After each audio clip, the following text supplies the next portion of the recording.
Olá, meus amigos e minhas amigas, sejam muito bem-vindos e muito bem-vindas a mais um episódio do Criminal Queen. Esse espaço para discutir direito, processo penal e tribunal do júri. No episódio de hoje, nós vamos falar um pouquinho desse caso que a mídia falou tanto, mas num recorte hoje comentado por quem entende de direito, por quem faz direito, por quem vive o direito no seu dia a dia, sem aquele sensacionalismo midiático de quem não sabe do que está falando. Hoje nós vamos comentar o caso Flor de Lis, que foi já levado a tribunal do júri, está em fase recursal. E para falar desse caso, nós hoje vamos entrevistar a advogada que conduziu, que comandou a defesa da acusada nesse plenário, a minha amiga Janira Rocha. Seja muito bem-vinda. Obrigada, Flávia. Para debater sobre esse tema, estou aqui com a também advogada criminalista, doutora Elker Oliveira, e nosso querido amigo também, Jaime Fusco, monstro do Tribunal do Júri também. Nosso mestre.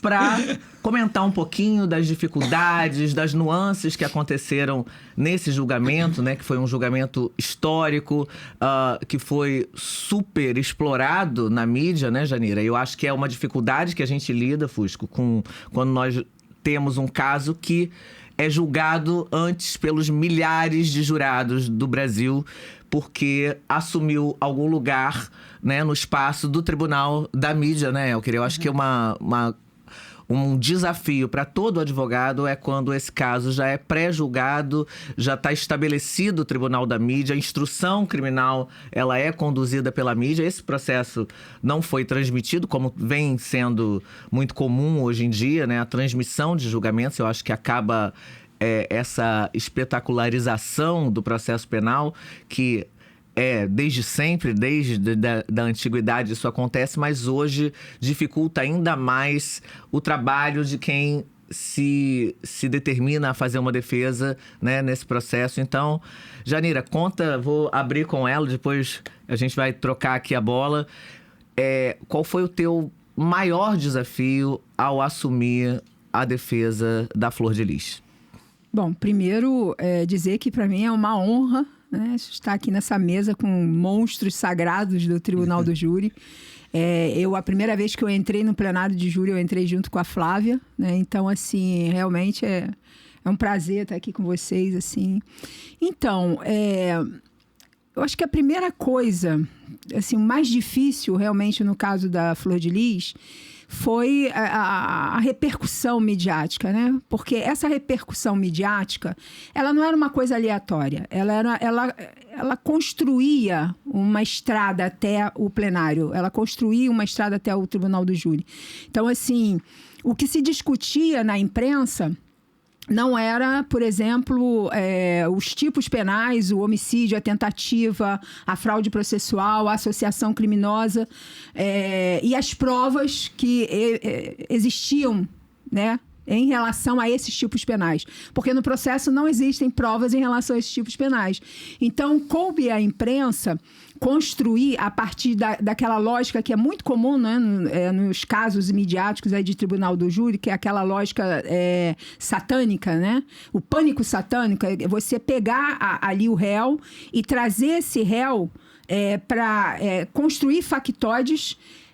A Flor de Lis é evangélica. Não, mas ela fazia ritos macabros. A Flor de Lis era uma bruxa, ela botava mel no mamão, ela matava animais, ela ia comprar alguidar na feira de São Cristóvão.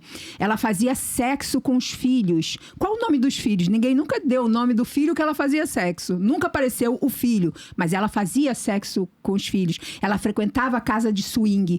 Então, qual foi o movimento? O movimento foi de despersonalizar aquela imagem anterior da Flor de Lis.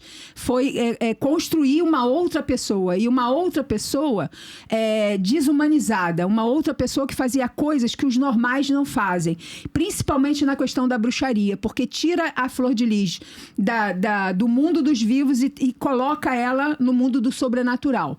No mundo do sobrenatural existem duas figuras, o bem e o mal, é o maniqueísmo entre o bem e o mal. Todo mundo se reconhece como bem.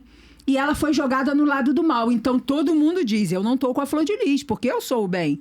E a Flor de Lis é o mal, porque ela deveria ser uma pastora, uma boa mãe e tal. E, no entanto, se mostra agora quem ela realmente é. Né? Tem uma passagem no processo que eu acho que o Ministério Público deveria ser... É uma passagem que o Ministério Público deveria tomar como um dos seus piores e mais vergonhosos momentos, que é quando o promotor do caso, um dos promotores do caso, ouve uma testemunha que dá um relato que supostamente teria sido preso num local, num quarto, pelo pastor Anderson mais a Flor de Lis, e que o pastor tenta fazer ele transar com a Flor de Lis, sai do quarto, e aí, de repente, a Flor de Lis se transforma numa cobra na cama, e ela começa a andar e atacá-lo como uma cobra, e ele entra para dentro do banheiro e fica trancado horas e horas com a Flor de Lis transformada numa cobra. Isso está dentro do processo. O pastor ouviu o promotor ouviu essa testemunha e inquiriu essa testemunha por horas, buscando detalhes de como foi a transformação da Flor numa cobra, de que tipo de sexo ela queria fazer com ele e tal. Então, assim, essa desumanização, essa transformação da Flor de Lis num ente fora da realidade, alguma coisa sobrenatural, foi o início, né, para se criar outras verdades que, na verdade, substituíam o debate do processo em si. Bom, se tem ela é mandante, em que situações exatamente se comprova que ela mandou? Quem são as testemunhas que dizem, não, a Flor de Lis mandou fazer isso, ela deu isso? Não apareceu. Ninguém que categoricamente tivesse coisas, né, a dizer, ou seja, que comprovassem esse mando. Ninguém tinha provas suficientes para que determinasse a associação criminosa. Por exemplo, na associação criminosa, ela foi condenada na associação criminosa, mas os 3 outros que estavam na associação criminosa com ela, nós absolvemos, né? A Marzi, a Rayane e o André, que, em tese, estavam associados ela foi com ela. Na associação criminosa de si própria. De si própria, entende? Então, objetivamente, essa movimentação... E aí, quando a gente chega no meio disso tudo... E a gente chega com vazio da defesa no sentido de dar um combate. Porque, geralmente, na advocacia é muito... Eu vejo muito isso e não... Eu acho errado, mas, enfim, cada um sabe de si. Não, a gente não tem que falar nada com a mídia. É como se o advogado que desse um combate para falar com a mídia, ele quisesse aparecer e isso fosse contra... E tem processos que não adianta. O júri se dá também na mídia. Você não pode ficar calado enquanto o seu réu está ali sendo massacrado, passado por um moedor, e você calado. Então, assim, a primeira batalha foi dizer, não, nós temos que pautar a Flor de Lis. Né? Temos que pautar a Flor de Lis. Fazer com que a versão defensiva ela esteja nas matérias. Inclusive, na época, tinha uma pesquisa do CNJ que falava como... Existiam muitas condenações que os juízes baseavam essas condenações, fundamentavam essas condenações em matérias jornalísticas que eram colocadas pela acusação para dentro dos processos.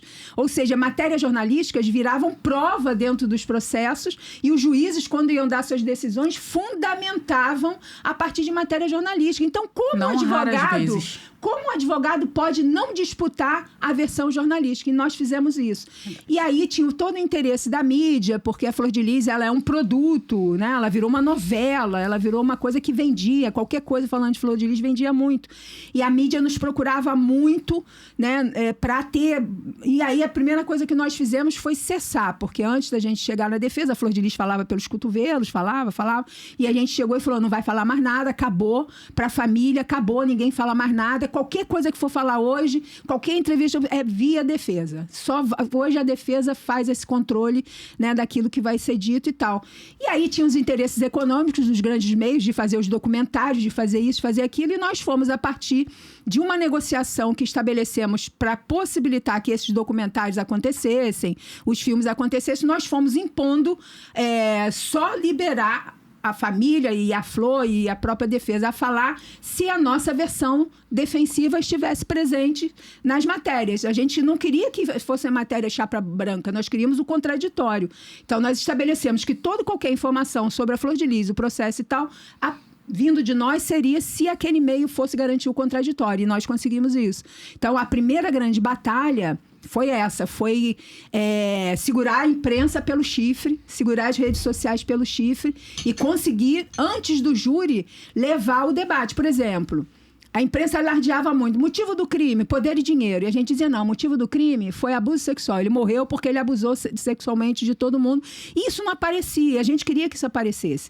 Então, através dessa política, dessa negociação e desse embate, nós conseguimos que semanas antes, 2 meses antes do júri, tivéssemos 6 matérias no Globo sobre a questão dos abusos, que as meninas fossem entrevistadas, que no documentário, grande parte do documentário fosse a versão das meninas sobre os abusos e tal. Então, nós furamos a bolha. Tivemos uma política para furar a bolha, que foi o que eu acho que nos possibilitou a absolvição dos 3 e a Flor de Lis, no quesito homicídio, ter sido condenada num 4-3. Então, assim... Quase um voto você leva a essa. Exatamente, né? Entende? Então, assim, foi importante. Interessante isso, né? E, Janira, doutora, qual foi, assim, a maior dificuldade que você teve, tirando essa questão da imprensa, nos autos em si? O que você tem ali como sendo um instrumento que foi uma dificuldade grande que você enxergou como profissional? Olha, eu acho que nos autos, a grande dificuldade, primeiro, foi o volume. Né? É um processo de 50 mil páginas. Dessas 50 mil páginas, eu acho que pelo menos aí umas 15 mil não deveriam estar ali. Por que chegou a esse volume todo? Assim? Eu particularmente, eu sou muito maldosa, me desculpem. Eu estou sempre na teoria da conspiração. Eu acho que existe uma certa tática dos operadores ali do direito, que estão ali no processo, de criar dificuldades, inclusive dentro do processo, para a própria defesa. Vou dar um exemplo. O advogado anterior, Dr. Hollenberg, as pessoas falam, Dr. Hollenberg não apresentou as alegações finais.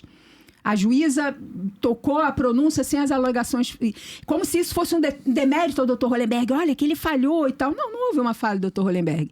O Dr. Hollenberg disse à juíza que ele não tinha condição de fazer as alegações finais com o processo desorganizado da forma que estava. Várias peças que não tinham que estar ali, ela mandava desentranhar de um lugar, aparecia em outro. Aquele cartório é muito ruim, né, também. Isso, né? E existiam várias informações, né, informações sobre os aparelhos telefônicos, sobre as apreensões, perícias que foram, que não voltaram, coisas que já estavam sendo trabalhadas pelo Ministério Público, porque, pasmem, nós temos o nosso Instituto de Criminalística, mas a maioria das provas do processo da Flor, os telefones, toda a parte de telemática, estava tudo no laboratório do MP.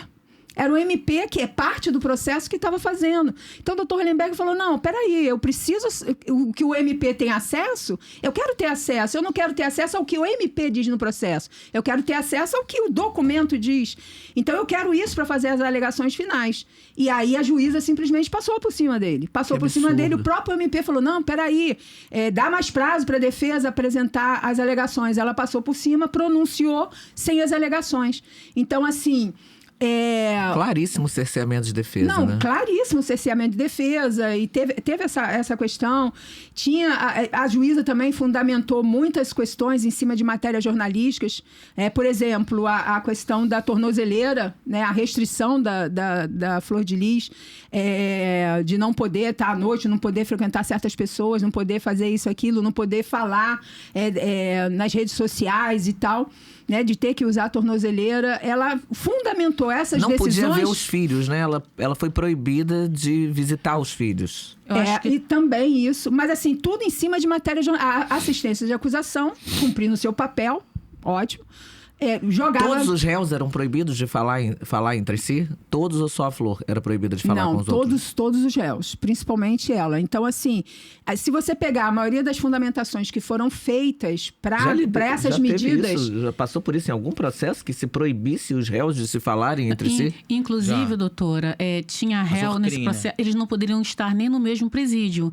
Então, se criou uma situação difícil dentro da própria administração penitenciária, porque não tem espaço físico para colocar uma ré, principalmente do presídio feminino, em cada presídio. Então, uma tinha que ficar num presídio, a Flor de Lis num presídio, as filhas, cada uma num presídio separado. Como não tinha presídio suficiente para a quantidade de réis, tinham que ficar uma numa ala, né, que foi a Marzi, e a Rayane na outra ala do mesmo presídio. Na verdade, a Marzi estava no Talavera, quando a Flor foi presa, eles colocaram a Flor no Talavera, trouxeram a Marzi e a Rayane em alas diferentes dentro do Santo Expedito. E tinha todo um aparato, porque a transitação dentro do presídio é consultório médico, sair para falar com o advogado. Tinha todo, doutora sabe disso, que ia lá para atender as duas, né? Nós não podíamos atender as duas juntas. Tinha que pegar uma, depois a outra. Tinha que ter um aparato. Eram muitas restrições. É um absurdo fora do comum. Mas eu acho que pior do que essa coisa operacional é a história a construção que foi feita e que foi cimentando, foi cristalizando a versão acusatória, que eram fundamentadas a partir de matérias jornalísticas. Então vocês tiveram um resultado expressivo. Foi 4-3. Não, o resultado foi muito expressivo. E assim, o que vocês atribuem a essa vitória? Que foi uma vitória, né? Foi uma vitória jurídica. Por um fio de cabelo. 4-3. Olha, eu considero uma vitória. Eu acho assim, eu acho que a vitória foi tão grande que a juíza teve que dar 50 anos para tirar o foco da vitória e dizer, olha, foi 50 anos de condenação, a pena da Flor de Lis foi de 50 anos. Nesse caso, Flor de Lis, aconteceram 3 júris. O primeiro dos executores, no caso Flávio e o Lucas, os 2 filhos. Os 2 foram condenados. O Lucas fez uma delação premiada em relação ao irmão. Teve uma redução de pena. O Flávio pegou 34 anos e o Lucas pegou 9. Tinha pego 7, mas depois teve um agravante lá, o MP recorreu, ele acabou ficando com 9. Não eram nossos clientes, eram de outros advogados. Teve um segundo júri, do pastor Carlos e do Adriano, os outros 2 filhos, também foram condenados, né? E no terceiro júri, digamos assim, que era o grande júri, porque estava a Flor de Lis, né? E estava a Simone, que era representada pela doutora Daniela, né? E o Flor de Lis, Marzia, André e Rayane, que eram nossos clientes. Então, assim, na sala secreta, depois de 7 dias de júri, muitas confusões ali aconteceram, muitas nulidades. A gente, durante esses 7 dias, nós tivemos...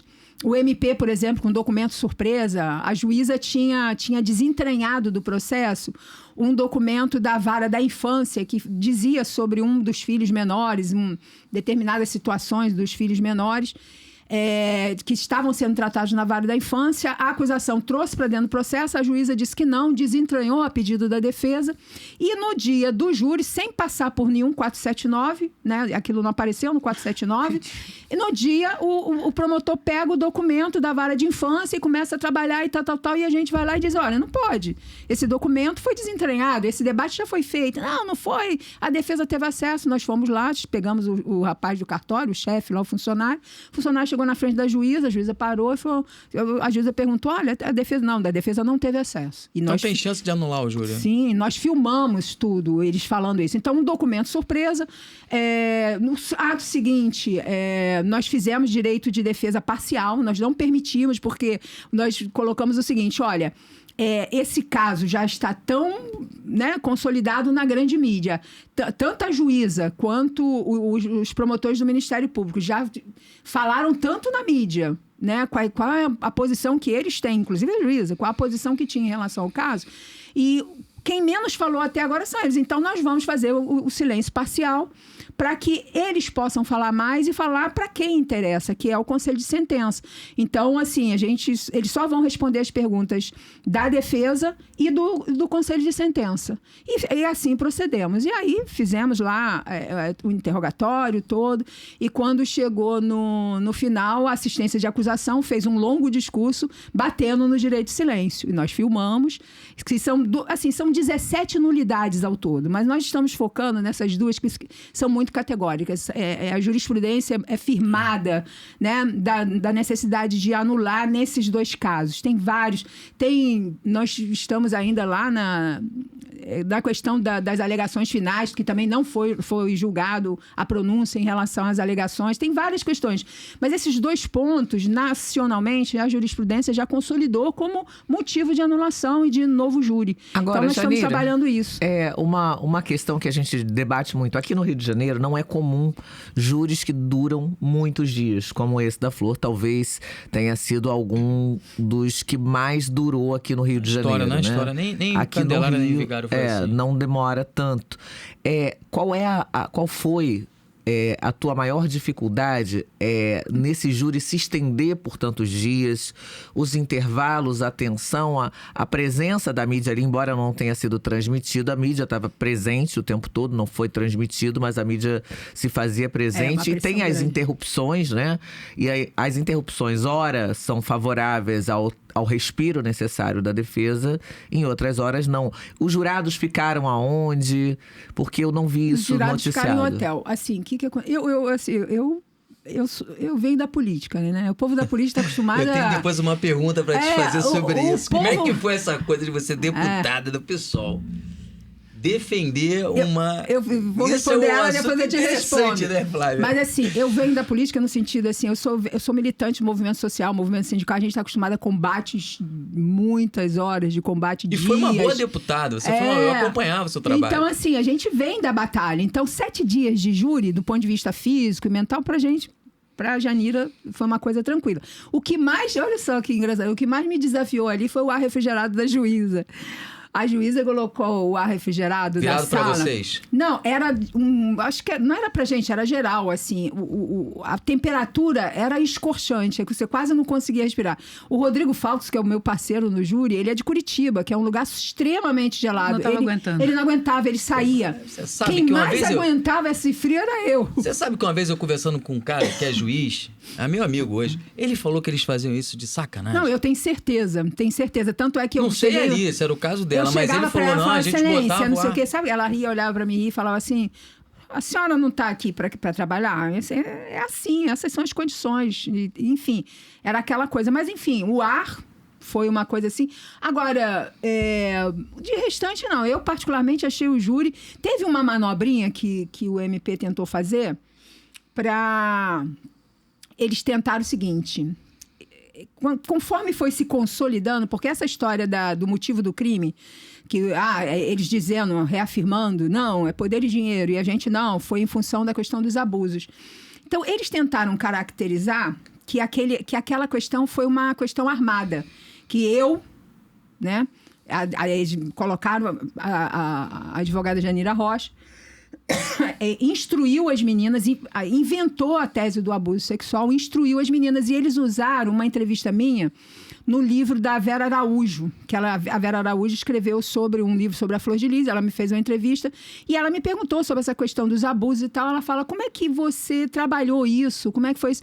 Eu falei para ela o seguinte, quando eu cheguei no caso, conversando com a Flor e com a família, elas não chegaram e me disseram, foi isso. Não, pelo contrário. A Flor me contou uma história de uma família doriana, perfeita, maravilhosa. Ela me dava uma versão que era completamente contraditória com tudo aquilo que a gente estava vendo. E na minha vivência com ela, ouvindo as meninas, eu comecei a perceber que ali tinha alguma coisa. Por quê? Infelizmente, eu tenho uma experiência de vida, eu sofri abuso sexual na minha família, por parte do meu avô, aos 8 anos de idade, depois aos 12 anos por parte de um tio. Eu tenho essa experiência, de superação disso. E quando eu cheguei, que eu comecei a ouvir, eu senti que ali tinha alguma coisa estranha. E aí eu falei pra Vera, mas como que você conseguiu trazer as meninas a falar isso? Eu falei, eu comecei a falar da minha história. Eu falei pra Vera, eu sentava na cozinha, onde as meninas estavam, a Flor estava, eu tomava café ali com elas e tal, e eu comecei a contar a minha história. Quando eu comecei a contar a minha história, elas paravam, ouviam, e até um determinado momento elas me chamaram, e aí começou a abrir, começaram a me falar e tal. E aí a acusação, a MP queria usar isso como se isso fosse uma manipulação e tal, e tal. Eu falei, não, eu não fui lá montar uma história, dizer, inventem que vocês foram abusados, façam isso, aquilo.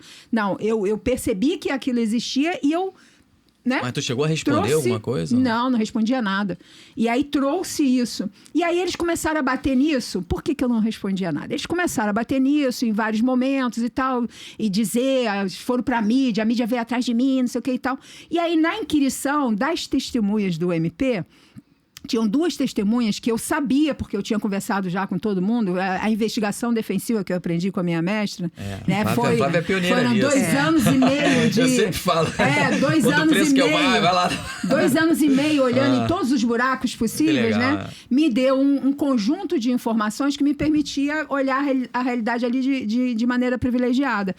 Então, quando eles vieram com isso, eles trouxeram as testemunhas deles, eu sabia que tinham 2 testemunhas ali que eu precisava tirar delas a afirmação de que os abusos existiam. E aí eu fui numa inquirição, né, pegando as boas técnicas também do mestre Zanoni, fui trabalhando ali pela periferia com essas duas pessoas, até que eu introduzi, né, perguntas sobre o abuso como se elas tivessem sido abusadas. E aí elas reagiram dizendo, eu não fui, mas fulano foi. Então eu consegui tirar de duas testemunhas do Ministério Público a afirmativa de que os abusos sexuais aconteciam. Aí a tese de criminalizar a doutora Janira, de dizer que o motivo do crime caiu por terra e na frente de toda a mídia internacional ficou caracterizado. Além das ligações do telefone dele no Celebrite, que nós vimos mais de 5 anos de ligação, né, de mensagens ali no Celebrite que comprovavam que ele era um promíscuo, que ele, sim, ele ia fazer as pastoragens dele aí pelo Brasil afora, as missões dele. A primeira coisa que ele fazia era ligar. Ele e outros pastores que andavam por ele, que estão incólumes por aí, era ligar para os estados, para os lugares onde eles iam, pedindo para meninas de programa, meninos de programa, enfim, guardar vaga em casas de swing. Então, assim, as provas dos autos eram muito categóricas no sentido de reafirmar aquilo que a defesa falava. Por exemplo, vocês aqui que são mestres do Tribunal do Júri e do processo penal, no geral, a defesa é muito conservadora no sentido de trazer as provas, né? Aprendeu 200 telefones, tem isso, tem perícia disso, daquilo para fazer. No geral, a defesa é cautelosa, né, com aquilo. Mas a gente tinha tanta certeza do que a gente estava falando, de que a Flor era inocente, de que ela não era mandante, que foi a filha que tinha feito aquilo em função do que ele pegou ele abusando da filha dela menor. A gente sabia, tinha tanta certeza, que a gente falou, não, nós queremos tudo. Nós queremos tudo, nós não vamos aceitar a versão que está dentro do processo trazida pelo Ministério Público. Nós queremos o documento original, nós queremos ouvir no Celebrite as mensagens, nós queremos ver as fotos do cadáver. Né? Então, assim, trouxemos o máximo. O nosso 422 tem 40 páginas de pedidos, de coisas que nós queríamos. Então, quanto mais as provas chegavam e às vésperas do júri, as provas chegaram porque a defesa deu um combate nesse sentido, mas, bom, tinha quebra de cadeia de custódia, mas não nos interessou discutir quebra de cadeia de custódia. Por quê? Porque mesmo com a quebra de cadeia de custódia, o que vinha era muito categórico no sentido... Mas muita coisa de diligência foi indeferido, né? Muita coisa não foi produzida. Mas nós fomos aos tribunais superiores, nós conseguimos fazer coisas que a juíza não quis dar, nós conseguimos no tribunal. Então, assim, nós conseguimos, objetivamente, se esse julgamento fosse um julgamento endoprocessual, fosse aquilo que realmente existe de provas dentro do processo, a Flor de Lis não estaria presa hoje. O problema é que a Flor de Lis ela não foi condenada porque tem provas do mando, porque tem provas da tentativa, porque tem provas dos outros tipos. Ela foi condenada porque ela fazia swing, ela foi condenada porque ela era bruxa, ela foi condenada porque supostamente transou com os filhos. Que virou uma cobra. Porque virou uma cobra. Agora, Janira, esse lugar político da Flor, num momento de polarização, né? E o bolsonarismo dela, você acha que também influenciou no julgamento muito. E nessa visão social, né? Do tribunal da mídia, da opinião publicada? Você acha que esse recorte da Flor bolsonarista, você acha que também pesou um pouco? Completamente, né? E assim, é interessante que esse peso foi para os dois lados. Negativamente? Negativamente. Tanto da esquerda, digamos assim, que geralmente, né? A mídia, você acha que bateu mais por ela ser bolsonarista? Eu acho que a mídia trabalhou muito existia uma polarização muito grande. Era, inclusive, época eleitoral. Existia uma polarização muito grande. Então, de uma certa forma, essa polarização alimentava, né, as vendas dos seus produtos. Eu acho que a mídia não está nem aí. A mídia não tem lado no sentido de esquerda, direita. A mídia é o lucro, é aquilo que vende, né? Então, assim, eu acho que a mídia usou dessa perspectiva para poder ganhar. Agora, a Flor, que, aliás, hoje ela não é nem bolsonarista, né? As pessoas já... A Flor é lulista total. Ela, lá dentro da cadeia, né, durante a eleição, ela torcendo pro Lula, mandando recado para a família votar no Lula. Mas, enfim, esse é outro papo. O que aconteceu? É um papo interessante. A Flor de Lis é Lula. A Flor de Lis é Lula. Ela é Lula. Legal. Mas, assim, isso. o que aconteceu... por exemplo, teve uma Porque eleição... a ideia que eu tinha, Flávia, Janira, assim, é que a Flor de Lis, ela representava a extrema-direita, né? E não. pelo que você está dizendo, não. Olha, né? teve uma coisa, teve uma eleição para prefeito em São Gonçalo, e nessa eleição tinha o Bolsonaro lançou, não me lembro agora o nome do candidato, mas tinha um candidato do Bolsonaro que foi lançado lá em São Gonçalo. A Flor lançou outro. E ela conseguiu eleger o candidato dela e derrotar o candidato do Bolsonaro. Ela era de um partido que era bolsonarista, era. A Flor de Lis, ela era uma construção. Acho que isso assim... Mas ela tinha até foto com a Michelle, isso foi super explorado na mídia na época. A Flor de Lis, ela era uma construção. Que assim, qualquer pessoa que entenda um pouquinho do funcionamento de uma mulher que é abusada, de uma mulher que sofre durante anos uma opressão do seu companheiro, uma opressão do ambiente.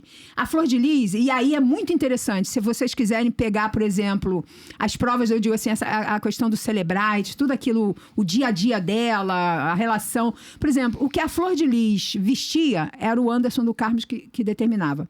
O que a Flor de Lis, a peruca da Flor de Lis, que vinha lá dos Estados Unidos, quem comprava era ele. O tratamento dentário que ela fazia, a Flor de Lis não podia sair sem a assistente. Ela tinha uma assistente que foi colocada por ele, ela não ia a lugar nenhum sem ele, sem aquela assistente. A comida da Flor de Lis, a agenda da Flor de Lis. A Flor de Lis é aquela pessoa de chegar e falar assim, olha, eu tô cansada, eu não quero... Não, você tem que ir. Não tem isso não, você tem uma agenda, você tem compromisso, você tem que ir. Mas eu tô cansada. Não, mas você não vai. Olha, tem uma viagem que a gente vai fazer e tal. Mas eu queria ficar com as meninas. Não, você não vai, você vai fazer aquilo ali. Isso tá ali, isso tá no dia a dia. Você ouvindo as ligações, as mensagens e tal. Então, assim, era um relacionamento abusivo. Ele escolheu o partido. Ele escolheu... por exemplo, a Flor de Lis, quando ela chegou lá, ela buscou o Rodrigo Maia, que era o presidente da casa, e falou para ele, olha, eu preciso de um crachá que autorize o meu marido a entrar no plenário. Porque se ele não entrar, eu não sei ser deputada. Eu não sei como ser deputada sem a presença do meu marido. E aí o Rodrigo deu um crachá para ele, e aí, quantos deputados federais são? 500 e não sei quantos? 516. Ele era considerado 517, porque ele tinha um crachá e todo mundo dizia lá, isso no Conselho de Ética durante o processo de cassação foi muito dito. Todo mundo dizia, não, o deputado é ele, não é a Flor de Lis. A Flor de Lis é um fantochezinho dele. Então ele dizia, vai lá com o Bolsonaro, vai lá com a Benedita, vai lá, porque você também... tem imagem dela com o Bolsonaro, com a Michelle, mas tem imagem dela também com a Benedita, tem imagem dela tá com a Maria do Rosário, tem imagem dela também com outras pessoas, cumprindo tarefas em comissões com outras pessoas, assim... vamos passar pano para a Flor de Lis politicamente? Não se trata de passar pano, mas também de entender que existia uma relação nesse relacionamento dela com ele, que determinava o que ela era publicamente. Aí as pessoas, Janira, por favor. Pois é, mas a Hebe Camargo também tinha o Nélio dela, que batia nela, e ela era mulher pública. A Luísa Brunet também tinha um empresário lá que batia nela, ela também era mulher pública. A Tina Turner cantava no mundo inteiro, poderosíssima, e também apanhava em casa. A Flor de Lis, não. A Flor de Lis é uma cobra. Ela vira cobra, ela está desumanizada e ela tem que ser despida do que ela realmente sofreu. A Flor de Lis sofreu abusos sexuais por parte do marido. A Flor de Lis é uma pessoa que se viciou em medicamentos, porque ela tomava medicamentos para dormir, porque ela não queria participar do sexo que ele fazia com ela. Então, assim, essas coisas são... mas é assim, essa é a realidade. Hoje mesmo, eu até postei no meu Instagram, estava falando sobre uma pesquisa do Brasil de Fato, falando sobre o número de mulheres que estão sendo mortas diariamente, o número de mulheres abusadas. É endêmico, é epidêmico, é uma coisa, assim, monstruosa, o que mulheres, meninas, sofrem dentro das suas famílias, dentro das suas casas. O caso Flor de Lis, o caso das filhas da Flor de Lis, o caso das netas da Flor de Lis, que foram trazidas para dentro desse crime, está umbilicalmente ligado a essa condição da mulher na família brasileira. E essa informação desses abusos foi investigada pelo Ministério Público ou isso passou em água? Eles não fizeram questão nenhuma de... Fizeram carga nenhuma para investigar? Não fizeram carga nenhuma. Olha, inclusive, tem uma menor que no meio disso tudo, ela chegou para mim e falou, olha, eu fui abusada, aconteceu isso, eu quero falar e tal. E aí nós pedimos à juíza, né, que fosse feito o procedimento correto para que aquela criança, né, uma adolescente, que ela fosse ouvida. Ela relatava abuso já enquanto criança, durante a adolescência, e nós solicitamos a juíza, né, para que ela fosse ouvida de forma especial, da forma adequada e tal, e a juíza negou. A juíza negou, o MP foi contra e a juíza negou. Todas as meninas que falaram dos abusos no plenário eram maiores. As menores fecharam os olhos e não permitiram. Mas, doutora, salvo engano, tem também um rapazinho, eu acho que ele é menor de idade, que ele, inclusive, virou homossexual por conta do pastor Anderson. Não, é o neto, ele é maior, né? Hoje ele é maior, mas ele é maior. Não, ele falou no tribunal, ele não falou, ele não deu... Nós gravamos, porque tinha algumas pessoas que foram abusadas que elas não queriam estar lá. E aí, o que nós fizemos? Nós fizemos vídeos... As que não tinham condição de falar, nós fizemos vídeos e apresentamos os vídeos, né, nos momentos lá adequados, colocamos no 479, tudo direitinho. Ele é assim, e é bem interessante. Como é que o Ministério Público trabalhou isso no discurso? Na negativa, dizendo que era mentira o tempo todo, que era mentira, que eu é que tinha produzido, que aquilo era uma farsa, que não sei o que, não sei o que e tal. Até que a gente conseguiu que as duas testemunhas deles, que era a principal testemunha, que era o Misael, que era vereador e tal, o Misael, e a Daiane Freires, que é uma das filhas, que chegou lá na inquirição, no meio do vamos que vamos, acabaram naquela técnica, acabaram dizendo que realmente houve, e aí a coisa ficou. E aí depois também teve o documentário, né, da Globoplay, da HBO, e eles trabalharam muito essa questão, eles mostraram muitas imagens dessa questão dos abusos e tal. Então, assim, inclusive, depois do júri, porque assim, todos odiavam Flor de Lis. Flor de Lis era a bruxa memé, inimiga pública número 1. Eu vi, e eu apanhava muito como advogada da Flor, né? Essa seria a minha pergunta, Flávia. Esse assassinato da reputação dela foi extensivo a você também? Você sofreu consequências disso? Porque a gente sofre muito, né, Flávia? A gente sofre muito como criminalista. Muito. E assim, atribui a nossa pessoa a imagem do nosso cliente, acaba sobrando. Exato. Então, eu queria saber como é que vocês conseguiram rebolar nisso? Como é que vocês se viraram nisso? Olha, porque é um desafio nosso, né, Flávia? Você sabe disso, né, Flávia? Mas nada como eu sei também, como né? sabe, nada como experiência os cabelos brancos, né? Porque, por exemplo, vocês sabem, eu já tinha vivido... Eu de tanto sofrer esse preconceito não tenho mais cabelo. E eu de tanto sofrer, o meu é branco. Não, eu venho de uma condição, digamos assim, eu milito politicamente desde os 12 anos de idade. Então, assim, eu militei durante a ditadura militar. Eu fui presa durante a ditadura militar. Então, assim, durante a Nova República, eu fui dirigente na época do ressurgimento dos sindicatos e vivi movimento de retorno dos presos políticos, anistia política, campanha das diretas, constituinte. Então, durante esses vários momentos, a militância é criminalizada, é presa e você cria uma certa casca. Eu, como parlamentar, no meu enfrentamento lá com a máfia do Sérgio Cabral, sofri lá tudo, as calúnias de rachadinha e tal, sofri processos.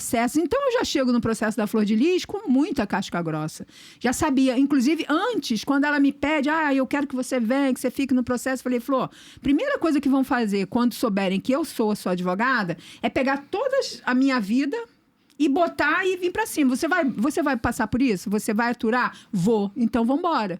E aí, quando eles anunciou, a Janira Rocha é advogada da Flor de Lis. No outro dia, o Globo tava lá. Rachadinha na Alerj, não sei o quê, não sei aonde, radical, ocupou gabinete, fez isso, aconteceu. Só que a gente já estava preparado, já tinha dito para ela, olha, vai ser assim.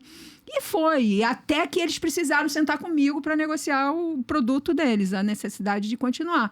Porque eu fechei tudo, ninguém mais fala, não tem mais entrevista e tal. Tá, quem é que trata? É a advogada, Janira Rocha, é com ela que vocês têm. Aí eu deixei de ser a deputada da Rachadinha e passei a ser a criminalista Janira Rocha. Porque eles precisavam para continuar, enfim. Então, assim, é difícil, não é legal, ninguém gosta de ficar levando pancada de tudo, mas assim... tem o Padre Júlio, lá em São Paulo, ele tem uma fala que eu acho bem significativa. Ele diz o seguinte, olha, eu tô do lado que eu escolhi estar na vida, eu sempre vou levar pancada. do meu lado, aonde eu acho justo estar, eu nunca vou ter flores. A Flávia não tem flores, você não tem flores, ninguém aqui tem flores. Porque nós estamos de um lado da vida que não é o lado que o status quo aplaude. Né? O regime, o Estado, enfim. O status quo olha para nós, tenta nos marginalizar, porque nós defendemos aqueles que eles querem excluir. Né? Então, assim, nós a temos Flor de olhar Lis... torto na nossa direção. A Flor de Lis é quem? A Flor de Lis é uma mulher negra, que veio da favela, periférica, que é evangélica num país que tem uma disputa, né, nessa questão religiosa, e que ousou ascender socialmente. Ousou. Foi uma ousadia. Foi a mais votada foi a mais votada no Estado. A Flor de Lis fazia shows no mundo inteiro. Então, ela veio da favela e tal, e ela ousou, sabe, ser... Eu vi, assim, as profissionais, os operadores de direito que estavam nesse processo, principalmente as mulheres que estavam nesse processo do outro lado, elas olhavam para a Flor de Lis assim, ó. O próprio olhar delas já demonstrava o que elas achavam dessa história. Ela chegou a ganhar aquele prêmio de música, né? Aquele prêmio importante. Ela ganhou vários. Ela tem disco de ouro, disco de prata, disco de não sei o que. Ela tem muitos Agora, prêmios. Janira, o teu lugar, assim... No Brasil, eu vivo isso na minha carreira como advogada, né? A gente tem, como mulher, na tribuna. Você sentiu algum preconceito por esse teu protagonismo como mulher tribuna, conduzindo, né, como maestro esse tribunal do júri? Você sentiu que houve preconceito na tua figura como mulher num júri de repercussão? Eu acho que, assim... Enquanto as pessoas não me conheciam atuando, eu acho que tinha um olhar assim, eu acho que assim, não só por ser mulher, mas também porque eu era nova na advocacia, né? Assim, na advocacia do Tribunal do Júri, eu era nova, né? Então as pessoas olhavam e falavam... Eu achei muita responsabilidade. Né? Não, mas todo mundo falava, nossa, ela é louca, como assim? Não sei o quê. Então, assim, eu olhei a situação. Um desafio gigante, É um né, desafio Flávia? gigante, Verdade. mas eu sou uma mulher de desafios gigantes. A minha vida toda foi isso. E ganhou 4 votos. E aí eu olho aquilo e falo assim... de cabelo, né, Fuxa? Eu olho e falo assim, não, legal, eu vou... Ela me pediu, eu falei, não, mas eu fui muito humilde no sentido de falar, olha, eu não dou conta dessa tarefa sozinha, eu preciso de buscar pessoas que deem conta dessa tarefa. E aí eu conversei com vários advogados, com a Flávia, doutor Daledoni, enfim, com vários, né? E sempre ali com ela. E acabou que nós levamos o doutor Rodrigo Faux e o doutor Jader Marques para, né, trabalhar ali aquilo. E eu senti, mesmo de início, os próprios profissionais que estavam vindo, meio que olhando assim, estilo, tá, mas, né, quem é você na fila do pão, né? Mas assim, um tribunal do júri, ele não é muito diferente do que você construir Por exemplo, nós na política, nós somos acostumados a fazer planejamentos estratégicos. Toda vez que você vai construir uma ação política, você vai construir um partido, disso você entende. Vamos construir um partido. Vamos para um processo eleitoral.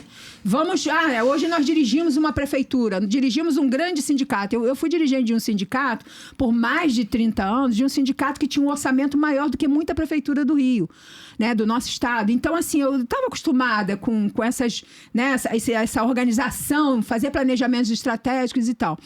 E aí eu sou muito estudiosa, sou uma pessoa que estudo, eu gasto meu tempo lendo, pesquisando, sou humilde no sentido de faço curso, todo mundo que faz um curso aí sobre tribunal de júri no Brasil, acho que não tem assim, daqueles que valem a pena, que eu não tenha feito. Eu fiz curso de tribunal do júri, sou, assim, quantas vezes eu peguei meu telefone e liguei, Flávia, isso assim que tu acha? Eu ligava pro Jader, ligava pro Flávio Fernandes, ligava pros mais antigos, gente, isso, aquele e tal.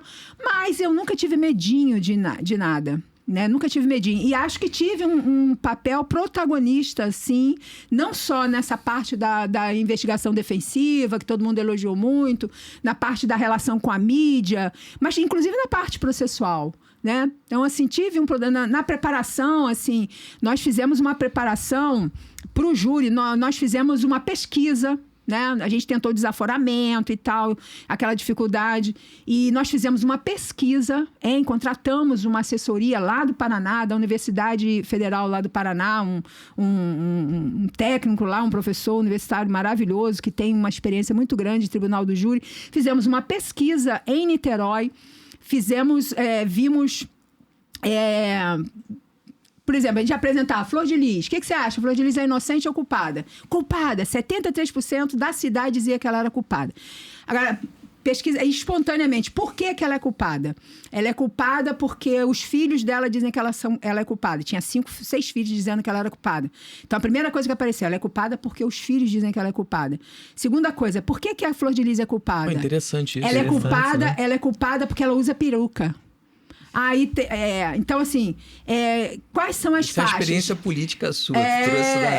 Quais são as faixas, né? Quem é que está dizendo isso? Quantos por cento são evangélicos? Quantos por cento são católicos? Quantos por cento são ateus? Fez uma qualitativa. Exatamente. Então, assim, a gente leu a cidade, criamos uma perspectiva do jurado, além daquela pesquisa pessoal. Nós pegamos lá a lista dos jurados, fizemos a lista, né, personalizada de cada um dos jurados e tal.